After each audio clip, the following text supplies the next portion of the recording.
कर्मों का फल भुगतना ही पड़ता है। आज इस लेख में हम कर्मों का फल अवश्य ही भुगतना पड़ता है, क्योंकि इंसान ही अच्छे और बुरे कर्म करता है, पशु नहीं। इसलिए हम अपने कर्मों का फल अवश्य भुगतना पड़ेगा, चाहे देर हो या सवेर, कर्म सिर्फ हमें भुगतने ही पड़ेंगे। इसलिए कर्म करने से पहले एक बार अवश्य सोचे, क्या मैं ये सही कर रहा हूँ। अगर कर्म करने से पहले अच्छे से सोच ले तो शायद हम बुरा कर्म करने से बच सकते हैं। अगर आपने अपने आप को बचा लिया तो सजा से भी बचा लिया। आपने बुरा कर्म कर लिया तो एक ना एक दिन भगवान अवश्य सजा देगा। इस जन्म में नहीं, अगले जन्म में ही कर्मों का फल भोगना पड़ता है। श्री कृष्ण जी ने भी गीता में कर्मों को ही सबसे उत्तम बताया है, क्योंकि कर्म हो हमारे भाग्य का निर्माण करते हैं। अगर हम अच्छे कर्म करेंगे तो हमारे साथ अच्छा होगा, अगर हम बुरे कर्म करेंगे तो हमारे साथ बुरा ही होगा। भगवान की न्याय व्यवस्था बहुत ही ज्यादा सुदृढ़ है। कर्म का फल अच्छे कार्य करने वाले को अच्छा और बुरे कर्म करने वाले को बुरा फल अवश्य ही भोगना पड़ेगा।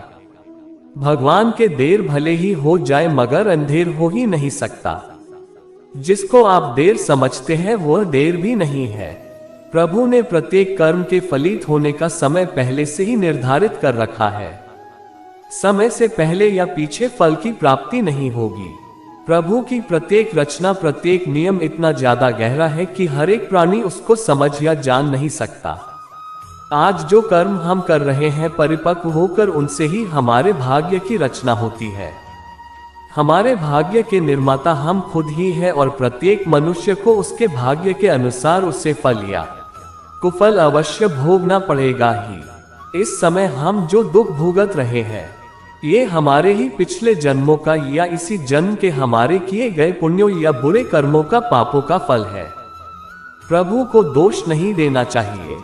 भगवान का एक विधान यह है कि हमारे कर्म, विचार और भावना को अनुसार ही हमें सुख या दैख की प्राप्ति होगी और वह सुख या दैख हमें खुद को ही भोगना पड़ेगा। मनुष्य के कब किए हुए पाप का फल कब मिलेगा, इसका कुछ पता नहीं। भगवान का विधान विचित्र है। जब तक पुराने पुण्य प्रबल रहते हैं, उग्र पाप का फल भी तत्काल नहीं मिलता। जब पुराने पुण्य खत्म होते हैं तब पाप की बारी आती है। पाप का भोगना पड़ता ही पड़ता है। इस जन्म में भोग न पाए या जन्मांतर में, इस लोक में जो दंड भोग लिया जाता है उसके थोड़े में ही शुद्धि हो जाती है, नहीं तो परलोक में बड़ा भयंकर दंड भोगना पड़ता है। मगर सत्संग दंड को कम करा सकता है या फिर कुछ प्रसाद के रूप में भी दे सकता है। अपने दुखों को हंस हंस झेलो या रोकर झेलो, ये हमारे कर्मों का फल तो हमें अवश्य ही पड़ेगा। फिर रोकर क्यों झेले। रोने से कष्ट दुगना हो जाता है और हंसते हंसते रहने से आधा हो जाता है। जिस दिन पाप कर्म हो जाए तो अगले दिन उपवास रखो, यह एक उत्तम ये कर्म भूमि है। कर्म तो करना पड़ेगा, कर्म नहीं करोगे तो पाप चढ़ेगा। जैसा कार्य कर्म होगा वैसा ही फल भी भोगना पड़ेगा। फिर दुष्कर्म क्यों करें। प्रत्येक कर्म प्रभु को याद करके करेंगे तभी अच्छे फल ही भोगेंगे। धन दौलत, सुयश, खुशियां, सफलताएं, सुखी परिवार, रोना हमारे कर्मों का फल है और पीड़ा, दुख, बीमारियों, आफत, दुखी परिवार, रोना हमारे ही बुरे कर्मों का फल है। भूतकाल में हमने जो किया था उसका फल हमें अब मिल रहा है। भूतकाल में हम जो भोग चुके हैं या हो सकता है इस जन्म में भोगेंगे। श्री कृष्ण ने समझाया कि भीष्म पितामह सुख दुख से, जय पराजय से परे है। वो जानते हैं कि जो होने वाला था यही हुआ। भीष्म ने श्री कृष्ण से कहा, भगवान मैंने ध्यान करके अपने 73वें जन्म तक देखा। मैंने तो कोई कुकर्म नहीं किया, फिर मुझे बाणों की शैया पर क्यों सोना पड़ा। श्री कृष्ण मुस्कुराकर बोले, हे स्वयं मूर्ति भीष्म, 73वें जन्म के पहले 74वें जन्म तक जब आपको पता चलता कि जब आप किशोर थे तब वन में घूमने गए, वहां पत्ते पर बैठी टिड्डी के शरीर में आपने कांटा चुभोया था, उस कर्म का फल घूमते घूमते अब मिल रहा है। कर्म का फल 6 साल में दुगुना, 12 साल में 4 गुना, 18 साल में 8 गुना, 24 साल में 16 गुना इस प्रकार मिलता है। इसलिए जब आप कर्ता होकर कर्म कर रहे हैं तो सोच ले कि इसका क्या फल होगा। धृतराष्ट्र ने भी श्री कृष्ण से अपने कर्मों का हिसाब किताब पूछा। मैंने ऐसा क्या कर्म किया कि मुझे अपने सी बेटों की मृत्यु का शोक मिला? मैंने अपने 100 जन्मों तक पीछे देखा है कृष्ण, लेकिन ऐसा कोई कर्म मैंने नहीं किया। श्री कृष्ण ने अपने योग बल से धृतराष्ट्र ने देखा कि ये एक राजा थे और वो स्वादिष्ट व्यंजनों में खोए रहते थे। बिना विचार किए जो सामने आ जाता खा लेते, इनाम भी दिया। एक दिन रसोई ने हंस के 100 बच्चों का मांस बनाकर एक एक करके राजा को खिला दिया। श्री कृष्ण ने कहा, धृतराष्ट्र जी आप स्वाद में अंधे हो गए, तभी आप इस जन्म में अंधे बने। तुम्हारे पुण्यों के प्रभाव से 100 जन्म तक तो तुम्हें फल नहीं मिला, लेकिन इस जन्म में हंस के 100 बच्चों को खाने का फल तुम्हें मिल गया, तभी तुम्हारे 100 पुत्र मारे गए। सोचो साथ में क्या लाए और क्या लेकर जाएंगे। मनुष्य को ऐसी कमाई इकट्ठी करनी चाहिए जो इस संसार में भी काम आए और मृत्यु के बाद उसे हम साथ में भी ले जा सके और हमारे ही काम और अगले जन्म में भी हमारे ही काम आ सके। सभी जानते हैं कि हम खाली हाथ नंगे इस संसार में आए और खाली हाथ ही जाना पड़ेगा। मृत्यु के समय ये धन दौलत, जमीन, मकान, व्यापार, नौकरी, नाम, शोहरत, रिश्तेदार, भाई बहन, माँ बाप, सभी बच्चे किसी को भी साथ नहीं ले जा सकते, चाहे राजा सम्राट हो या कोई भिखारी हो। इसलिए इतना मोह, इतना ज्यादा लगाव इनसे क्यों रखें? साथ में हमारे जाएंगे सिर्फ हमारे अपने किए हुए अच्छे या बुरे कर्म, कीर्ति या अपकीर्ति, दान धर्म, परोपकार, दुखियों की सेवा, पुण्य जो भी हम इस जन्म में करेंगे ये अवश्य साथ जाएगा और हमारे ही काम आएगा। हमें प्रत्येक दिन जब भी हमारा मन शांत हो आंखें बंद करके 2-4 मिनट ये सोचना अवश्य चाहिए कि हम इतनी बड़ी अशांति को क्यों अपने साथ क्यों बांधे हुए हैं। ये भाग दौड़, तनाव, ताना बाना मकड़ी के जैसा जाला बुनकर खुद उसमें उलझे हुए क्यों हैं और किसके लिए?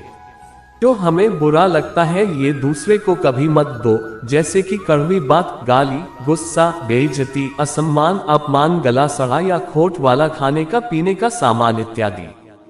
जो चीजें हमें अच्छी लगती है वह दूसरों को जरूरतमंद को बिना मांगे भी दो, जैसे कि आम, लक्ष्मी, मीठी बातें, सद्व्यवहार, सम्मान, खाने पीने के अच्छे अच्छे बया सामान दोनों हाथों से बांटो, लूटा दो, परोपकार करो, दान धर्म करो। संतों ने कहा भी है जो कुछ तुम समेटते हो ये तो सपना है, जो लुटा रहे हो यो केवल अपना है। इसलिए जितना लुटाओगे वो ही तुम्हारे साथ जाएगा, तुम्हारे काम आएगा। सिर्फ तुम्हारे ही याद रखो कि संसार की किसी भी वस्तु से मनुष्य का स्थायी संबंध नहीं है। ये शरीर, मकान, रुपए पैसे, जमीन जायदाद, स्त्री पुत्र, परिवार, बांध्य, मित्र, दोस्त कोई भी साथ रहने वाला नहीं है। एक दिन इन सब वस्तुओं को ज्यों का त्यों छोड़कर यहाँ से चल देना है। जब जाएंगे तब साथ में कुछ भी ले नहीं जाएंगे, सिर्फ भगवान साथ छूटने वाला नहीं है। साथ में एक छोटा सा तिल भी नहीं ले जा सकते। आप कितने भी उपाय कर लो, सारे उपाय यहीं धरे रह जाएंगे। सिर्फ भगवान नारायण प्रभु की भक्ति, दुखियों की सेवा, दान पुण्य साथ में अवश्य जाएगा। साथ में जो जाएगा वही तो अपना हुआ, साथ में जो नहीं ले सकते वे सब पराया हुआ। जीते जी उन पराई वस्तुएं से मोह क्यों रखें? आप गंभीरता को जकर विचार करें, साथ में एक तिल भी नहीं ले जाने पाएंगे तो फिर अशांति, हाय छीना झपटी क्यों? किसके लिए? भगवान का हुक्म है, हर कार्य प्रभु के निमित्त समझकर फल प्रभु पर छोड़ दो। वो कभी बुरा करेंगे ही नहीं, तो सोचो फिर दैख क्यों करें? दैख सुख भी एक सोच के कारण ही तो है। दुख को भी सुख मानो, प्रभु सुख ही सुख कर देंगे। यदि मोक्ष की इच्छा है तो विषयों विष के समान दूर से ही त्याग दे और संतोष, दया, सरलता अमृत के समान नित्य आदर पूर्वक सेवन करे। एक साधु एक गांव में हर रोज भिक्षा मांगने जाता था। जिस घर में भी जाता कोई आटा, दाल या चावल कुछ भी दे देता और वह अपना इस तरह पेट भर लेता था। उसी गांव में एक व्यक्ति उसको हर रोज भिक्षा मांगने पर गोबर डाल देता और यह कहकर डांट देता कि भगवान ने हाथ पैर दे रखे हैं, कुछ काम करके खा ले। वह साधु चुपचाप गोबर लेकर आ जाता और एक तरफ ढेर लगा देता। ऐसे करते करते उस गोबर बहुत बड़ा ढेर बन गया। साधु भी हर रोज भिक्षा मांगने जाता, वह आदमी हर रोज ही उसको गोबर डाल देता और गांव के लोग खाना देते। ऐसे करते करते दोनों का समय बीत गया और जब दोनों अपनी जीवन यात्रा पूरी कर भगवान के घर पहुंचे तो गोबर डालने वाले इंसान को खाने में भगवान के घर गोबर मिला। तो उसने कहा, भगवान से कहा, हे प्रभु, मैं गोबर कैसे खा सकता हूँ? भगवान ने कहा कि जब साधु तेरे घर भिक्षा मांगने जाता था, जिसका कोई और भिक्षा मांगने के सिवाय कोई चारा नहीं था, तो आप उसको भिक्षा में गोबर देते थे। वही गोबर का ढेर अब इतना बड़ा हो गया कि आपके खाने के हिस्से में अब गोबर भी आएगा। तो उस व्यक्ति ने भगवान के पैर पकड़ लिए और कहने लगा, भगवान, मैं गोबर नहीं खा सकता, कृपया इस समस्या का कोई समाधान बताओ। भगवान ने कहा, कर्मों का फल अवश्य ही भोगना पड़ता है। अब वो इंसान प्रभु के आगे रोए और गिड़गिड़ाए, कृपया करके इस समस्या कोई समाधान हो तो बताओ। भगवान बोले, इस सारे गोबर को आप हर रोज एक कपड़े में डालकर पानी के साथ धोते रहो, इस प्रकार आपके कर्म कट जाएंगे। ऐसे करते करते उसको गोबर को धोने में कम से कम 1 साल लगा और सबसे लास्ट में गोबर का जो आखिरी अशभूस और घास के कुछ हिस्सा कपड़े के ऊपर रह गया। तो भगवान बोले, अब आपको ये हिस्सा तो खाना ही पड़ेगा। वह इंसान फिर रोए और कहे कि इसको कैसे खाऊं? प्रभु ने कहा, किसी के बुरे कर्मों को मैं कम कर सकता हूँ, पर बिल्कुल खत्म नहीं हो सकता है, इसलिए आपको ये तो खाना ही पड़ेगा। भगवान ने उसे समझाया कि आप गोबर खाने से बच गए, अगर आप उसको ना धोते तो वह सारा गोबर आपको खाना पड़ता। कर्मों का फल हमें अवश्य ही भुगतना ही पड़ेगा, इसलिए जब हम किसी को दान देते हैं तो सोच समझकर कर दे, क्योंकि एक दिन हमें वह डबल होकर मिलेगा। इसी प्रकार हर काम करते समय भी ध्यान रहे थे कि हम कौन सा काम सही कर रहे हैं, कौन सा गलत हो रहा है। इसलिए कभी भी भूलकर भी किसी की आत्मा ना दुखाए, जितना हो सके अपनी तरफ से अच्छा ही करें।